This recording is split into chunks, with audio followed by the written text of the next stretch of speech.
Halo semua, pada kesempatan kali ini saya ingin mempresentasikan tentang manajer as leader atau manajer sebagai pemimpin yang terdapat di PT Pegadaian. Nah, jadi teori mengenai manajer sebagai pemimpin atau manajer as leader ini ada 3 teori, yaitu yang pertama adalah early leadership theory, yaitu leadership theories atau teori sifat kepemimpinan, yaitu behavioral theory. Nah, behavioral theories ini dibagi menjadi 4, yaitu yang pertama adalah University of Iowa Studies, kemudian Ohio State Studies, University of Michigan Studies, dan The Managerial Grade.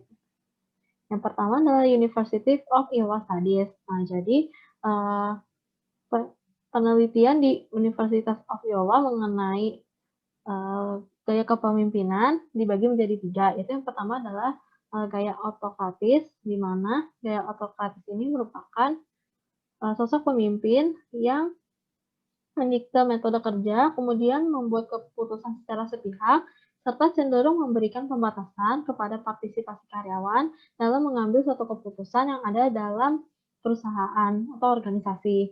Nah, kemudian yang kedua adalah gaya demokratis. Nah, gaya demokratis ini menggambarkan sosok pemimpin yang melibatkan karyawan dalam pengambilan keputusan. Selain itu, pemimpin juga menggunakan umpan balik atau feedback sebagai kesempatan untuk melatih karyawannya. Kemudian yang ketiga ada gaya kepemimpinan laissez-faire. Nah, gaya kepemimpinan ini uh, di mana si manajer itu mengajak karyawannya untuk membuat keputusannya sendiri dan juga menyelesaikan segala tugas dan pekerjaan dari karyawan tersebut dengan cara apapun. Nah, jadi dari ketiga gaya tersebut, hasil dari penelitian di Universitas Iowa ini menunjukkan bahwa gaya demokrasilah yang banyak berkontribusi, baik di segi kuantitatif maupun segi kualitatif. Nah, jadi contoh penerapan gaya demokratis di PT Pegadaian ini, di mana pimpinan PT Pegadaian cabang Samarinda Seberang ini terbuka untuk menerima, bahkan mengharapkan pendapat dan saran-saran serta kritik-kritik yang bersifat membangun dari karyawannya. Dan kemudian dari pendapat-pendapat tersebut, saran-saran serta kritik-kritik itu diterimanya sebagai feedback serta dijadikan bahan pertimbangan dalam melakukan berbagai tindakan berikutnya. Kemudian yang kedua ada The Ohio State Studies. Jadi penelitian di Ohio State ini terdapat dua cara atau dua gaya kepemimpinan, yaitu yang pertama adalah struktur inisiasi. Nah, jadi struktur inisiasi ini mengukur sejauh mana seorang manajer sebagai pemimpin mendefinisikan perannya serta peran karyawannya dalam mencapai tujuan perusahaan. Nah, hal ini juga termasuk tindakan untuk melibatkan karyawan dengan upaya untuk mengatur pekerjaan, hubungan kerja, serta tujuan yang ingin dicapai. Nah, kemudian yang kedua ada pertimbangan. Nah, pertimbangan ini di mana untuk mengukur sejauh mana seorang manajer sebagai pemimpin perusahaan memiliki hubungan kerja yang ditandai dengan rasa saling percaya dan menghormati gagasan serta perasaan karyawan dalam suatu perusahaannya.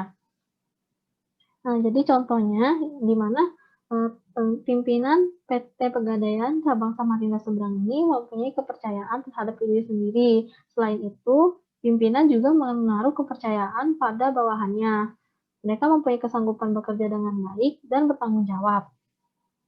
Kemudian ketiga adalah University of Michigan Studies, di mana penelitian di Universitas Michigan ini ada dua dimensi perilaku kepemimpinan, yaitu orientasi pada karyawan dan orientasi pada hasil.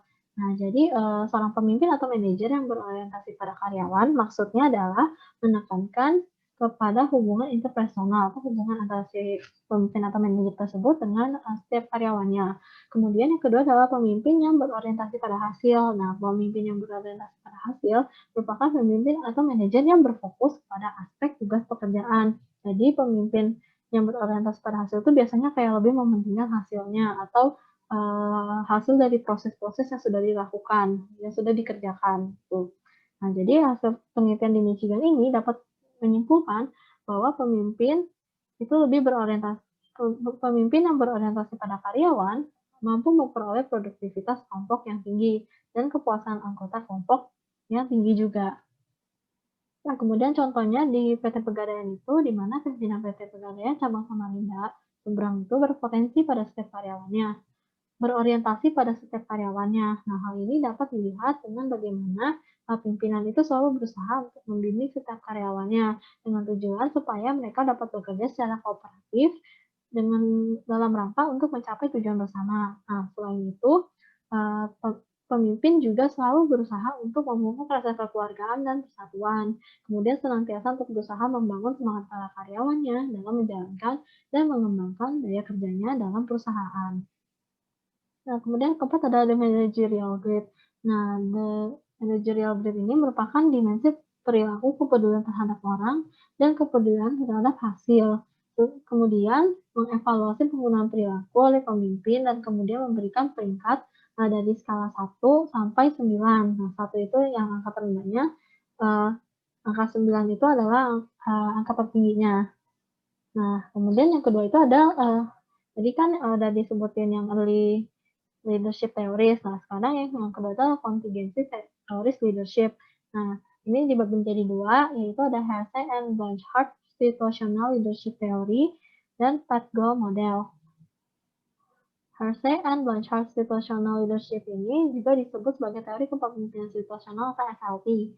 Nah, jadi SLT ini merupakan teori kontingensi yang berfokus pada kesiapan dan persiapan karyawan. Nah, jadi mengapa teori kepemimpinan itu harus berfokus kepada karyawan? Karena adanya penekanan pada karyawan dan efektivitas kepemimpinan dapat menunjukkan bahwa para karyawanlah yang menerima atau menolak pemimpin atau manajer dalam suatu organisasi atau perusahaan tertentu.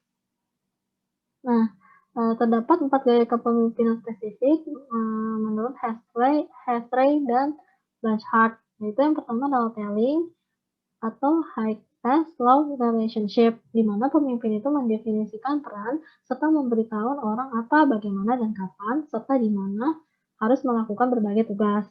Kemudian yang kedua adalah selling. Ini tipenya adalah high tech, high relationship, di mana pemimpin itu memberikan perilaku yang mengarahkan dan mendukung karyawannya. Kemudian yang ketiga adalah participating atau low tech, high relationship, di mana pemimpin dan karyawan berbagi dalam membuat suatu keputusan. Nah, participating atau gaya participating ini juga menunjukkan bahwa peran utama pemimpin itu adalah memfasilitasi serta berkomunikasi atau saling berkomunikasi dengan para karyawannya. Nah, yang keempat adalah delegating. Masuknya itu adalah low tech relationship, di mana pemimpin memberikan sedikit arahan atau dukungan pada karyawannya yang terdapat di perusahaan tertentu. Nah, komponen terakhir dalam model SLT ini ada 4 tahap kesiapan berikut. Nah, yang tipe R1 itu orang yang tidak mampu dan tidak mau bertanggung jawab untuk melakukan sesuatu. Jadi karyawan itu tidak kompeten atau tidak percaya diri. Kemudian tipe R2 itu orang yang tidak dapat tapi bersedia untuk melakukan tugas pekerjaan yang diperlukan. Nah, itu artinya karyawan itu dapat termotivasi tetapi dia kurang memiliki keterampilan yang sesuai dengan pekerjaan yang diberikan. Kemudian yang ketiga, atau tipe R3 ini merupakan orang yang mampu tapi tidak mau melakukan apa yang diinginkan pemimpin. Nah, itu artinya karyawan tersebut itu sebenarnya kompeten dalam melakukan sebuah pekerjaan, tapi dia tidak ingin melakukan sesuatu yang diminta oleh si manajer atau pemimpin perusahaan tertentu. Kemudian R4 itu merupakan seorang karyawan yang mampu serta mau melakukan apa yang diminta. Nah, jadi di situational leadership theory ini mengatakan bahwa jika karyawan adalah tipe R1 atau tidak mampu dan tidak mau melakukan tugas, pemimpin perlu menggunakan telling style dan memberikan arahan yang jelas dan spesifik pada para karyawannya.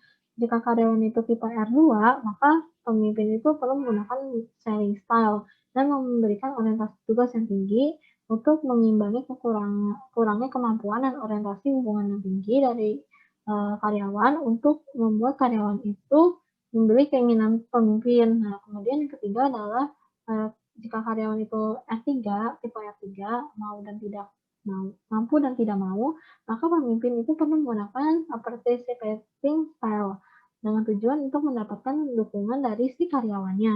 Nah, jika karyawan itu tipe R4, mau dan mampu, pemimpin tidak perlu berbuat banyak, dan pemimpin itu dapat menggunakan delegating style. Nah, contohnya di PT Pegadaian itu di mana kebanyakan karyawan itu ingin serta mampu bekerja dengan baik, serta menyelesaikan setiap pekerjaan dan tanggung jawabnya, sehingga manajer itu tidak perlu berbuat banyak dan hanya perlu mengawasi setiap kinerja karyawannya tersebut. Kemudian yang kedua tadi ada GoPay Theory. Nah, GoPay Theory ini menyatakan bahwa tugas manajer sebagai pemimpin itu adalah membantu karyawannya untuk mencapai tujuan mereka dan memberikan arahan atau dukungan yang diperlukan untuk memastikan bahwa tujuan mereka itu sesuai atau sejalan dengan tujuan perusahaan. Nah, teori ini dikembangkan oleh Robert House, di mana GoPay Theory ini mengambil elemen kunci dari teori motivasi harapan. Nah, kemudian House itu mengidentifikasi 4 perilaku kepemimpinan. Ada directive leader yang memungkinkan bawahan itu mengetahui apa yang diharapkan dari mereka. Lalu yang kedua adalah supportive leader yang menunjukkan kepedulian terhadap kebutuhan pengikut. Lalu yang ketiga adalah participative leader, di mana pemimpin dapat berkonsultasi dengan anggota kelompoknya. Kemudian achievement oriented leader, di mana pemimpin itu menetapkan tujuan yang menantang serta mengharapkan setiap karyawannya untuk tampil. Jadi kesimpulannya itu harus berasumsi bahwa pemimpin itu fleksibel dan dapat menampilkan salah satu atau semua gaya kepemimpinan tergantung pada situasi yang sedang dihadapi. Kemudian di PT Pegadaian sendiri di cabang Samarinda Seberang itu selalu berusaha menstimulasi para karyawannya dengan tujuan agar karyawan itu dapat bekerja secara kooperatif dalam rangka mencapai tujuan perusahaan. Tindakan dan usaha yang dilakukannya itu juga selalu berfokus pada kepentingan dan kebutuhan kelompoknya atau karyawannya, serta mempertimbangkan kesanggupan serta kemampuan yang dimiliki oleh setiap karyawannya. Nah, selain itu, pemimpin di PT Pegadaian Cabang Samarinda Seberang itu juga selalu memberikan kesempatan untuk munculnya kecakapan dalam memimpin pada anggota kelompoknya, yaitu dengan cara mendelegasikan kekuasaan serta tanggung jawabnya. Nah, pemimpin juga selalu berusaha untuk mensinkronkan kepentingan dan tujuan karyawannya dengan kepentingan dan tujuan perusahaan. Kemudian yang ketiga, atau yang terakhir ada contemporary views of leadership. Nah, ini ada 4, yaitu transactional and transformational leadership, charismatic leadership, visionary leadership, dan team leadership. Nah, transactional leadership and transformational leadership itu maksudnya adalah pemimpin transaksional dan pemimpin transformasional. Nah, pemimpin transaksional itu adalah pemimpin yang percaya bahwa karyawan itu dipekerjakan untuk melakukan pekerjaan mereka. Nah, sedangkan pemimpin yang transformasional itu adalah pemimpin yang merangsang dan menginspirasi atau mampu mengubah karyawannya untuk dapat mencapai hasil yang luar biasa. Nah, jadi contohnya itu di mana kebijakan pimpinan cabang Badan Syariah Cabang Bangkalan dalam bertindak sebagai pemimpin menentukan komitmen yang dimiliki oleh karyawannya. Jadi pada saat karyawan itu mempunyai rasa komitmen yang tinggi, artinya karyawan itu akan mengungkapkan perhatian terhadap keberlangsungan organisasi. Nah, perhatian yang diungkapkan itu adalah dengan memikirkan tujuan, visi, dan misi perusahaan di PT Pegadaian Syariah Cabang Bangkalan, sehingga segala aktivitas yang dilakukan oleh karyawan itu akan berorientasi terhadap nilai-nilai perusahaan yang ada. Kemudian yang kedua adalah charismatic leadership. Charismatic leadership atau kepemimpinan karismatik ini biasanya dimiliki oleh pemimpin yang karismatik. Apa sih pemimpin yang karismatik itu? Nah, jadi pemimpin karismatik itu merupakan pemimpin yang antusias serta percaya diri, di mana tindakan-tindakannya itu dapat mempengaruhi orang-orang di sekitarnya untuk dapat berperilaku dengan cara tertentu. Nah, jadi terdapat 5 karakteristik dari pemimpin karismatik, yaitu memiliki visi, memiliki kemampuan untuk mengartikulasikan visi tersebut, kemudian pemimpin juga memiliki kepekaan terhadap kendala lingkungan. Pemimpin juga memperhatikan kebutuhan pengikut atau perilaku yang tidak sesuai, memperhatikan perilaku yang tidak sesuai. Nah, kemudian contohnya itu di mana pemimpin wilayah PT Pegadaian Kanwil Makassar, Halim Supriyono memiliki visi bahwa beliau beserta karyawannya itu akan mendukung pertumbuhan ekonomi nasional di tengah pandemi COVID-19. Nah, adapun hal yang dilakukannya itu untuk membangun pertumbuhan ekonomi nasional diantaranya adalah dengan merencanakan untuk membuat berbagai macam produk gadai serta memberikan program cicilan emas yang sangat diminati oleh berbagai kalangan masyarakat. Kemudian yang ketiga ada visionary leadership, Jadi, visionary leadership atau kepemimpinan visioner biasanya dimiliki oleh pemimpin yang visioner. Pemimpin yang visioner ini adalah pemimpin yang dapat membuat dan mengartikulasikan visi masa depan yang realistis, kredibel, dan menarik yang meningkatkan situasi seperti saat ini. Nah, kemudian contohnya itu di mana pemimpin PT Pegadaian, Kamil Imam Makassar, Agus Setiono merupakan salah satu pemimpin PT Pegadaian yang dapat bersikap visioner, di mana beliau dan para karyawan PT Pegadaian itu memiliki visi dan tujuan untuk membantu pemulihan ekonomi nasional Indonesia di tengah kondisi pandemi seperti saat ini, dengan membantu masyarakat dengan berbagai kegiatan yang dilakukan, seperti meningkatkan pengetahuan masyarakat mengenai jasa keuangan dengan kegiatan literasi. Selain itu juga ada akses investasi emas melalui tabungan emas dan kegiatan-kegiatan lainnya. Nah, kemudian yang terakhir adalah tim leadership. Nah, jadi tim leadership ini dari mana pelaksanaan pemimpin dalam membimbing anggota tim itu menjadi semakin penting karena kepemimpinan semakin berlangsung dalam konteks tim dan semakin banyak organisasi yang menggunakan tim dalam menyelesaikan proyek atau pekerjaannya. Nah, jadi tantangan bagi seorang manajer yaitu bagaimana manajer tersebut dapat menjadi pemimpin tim yang baik. Manajer sebagai pemimpin tim itu harus dapat mempelajari keterampilan seperti dengan mencari berbagai informasi, lalu dapat berusaha untuk mempercayai orang lain, lalu berusaha untuk melepaskan otoritas, serta dapat memahami kondisi kapan manajer itu harus dapat turun tangan dalam tim yang dia pimpin. Kemudian contoh penerapannya di PT Pegadaian itu, di mana di PT Pegadaian Cabang Samarinda Subang itu setelah kegiatan kelompok itu didiskusikan bersama dan pimpinan berusaha untuk dapat berbuat dan bersikap seperti anggotanya. Artinya pimpinan PT Pegadaian Cabang Samarinda Subang itu tidak bersikap otoriter di mana hanya memaksakan kehendak para pegawainya tanpa menerima kritikan, saran atau masukan dari pegawainya. Serta pemimpin PT Pegadaian Cabang Samarinda Subang itu juga menciptakan komunikasi yang hangat dengan pegawainya, sehingga terciptalah hubungan yang dinamis dan dari hubungan tersebut dapat meminimalisir atau mengurangi terjadinya konflik dalam organisasi tersebut. Nah, berikut merupakan daftar pustaka yang saya gunakan sebagai bahan untuk presentasi kali ini. Nah, sekian dari presentasi saya. Mohon maaf jika ada salah kata atau kata-kata yang kurang berkenan. Sekian dan terima kasih.